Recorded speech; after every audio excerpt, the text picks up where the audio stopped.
गोंदावलेकर महाराज प्रवचने 1 डिसेंबर. देहसुखाची अनासक्ती म्हणजे वैराग्य.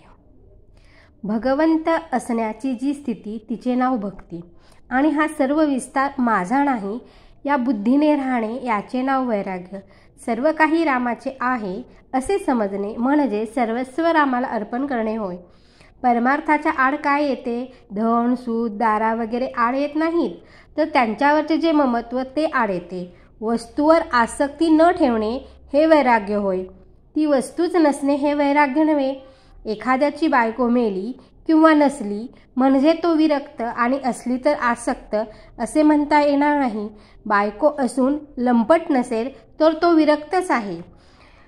आहे ते परमात्म्याने दिले आहे आणि ते त्याचे आहे असे मानून आनंदाने राहणे हे वैराग्य होय. या भावनेत राहून जो इंद्रियाच्या नादी लागत नाही तो वैरागी.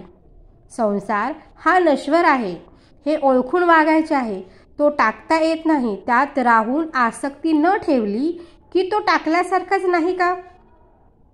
फळाची आशा न करता सत्कार्य करणे हे भक्तीचे लक्षण आहे आणि कर्तव्याच्या आड येणारी प्रत्येक गोष्ट बाजूला सारणे हे वैराग्याचे लक्षण आहे.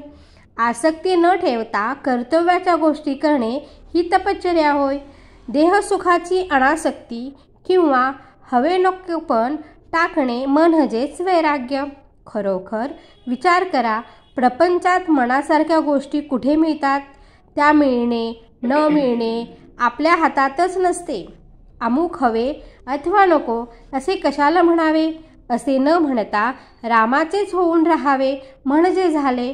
जो रामाजवळ विषय मागतो त्याला रामापेक्षा त्या विषयाचेच प्रेम जास्त आहे असे सिद्ध होते. विषय बाधक नाही पण विषयासक्ती बाधक आहे. भगवंताला प्रसन्न करून घेऊन नाशिवंत वस्तू मागितली तर काय उपयोग? नामावर प्रल्हादाने जशी श्रद्धा ठेवली तशी आपण ठेवावी. त्याने नाम श्रद्धेने घेतले आणि निर्विषय होण्याकरिता घेतले. आपण ते विषयासाठी घेऊ नये. जगातले सर्व लोक सुखासाठी प्रयत्न करीत आहेत.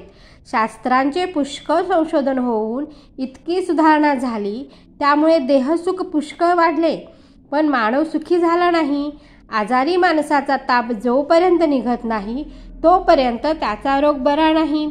त्याचप्रमाणे मानव सुखी झाला नाही तोपर्यंत खरी सुधारणा झाली नाही असे समजावे. सध्या जगाला सुधारण्याचा आणि जगावर उपकार करण्याचा काल राहिलेला नाही. प्रत्येकाने आपल्याला तेवढे सांभाळावे. यासाठी भगवंताचे अनुसंधान चुकू देऊ नये.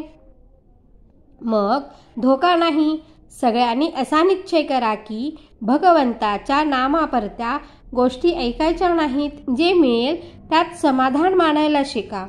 मी भगवंताचा आहे असे म्हटल्यावर सर्व जगत आपल्याला भगवत स्वरूप दिसू लागेल यात शंका नाही.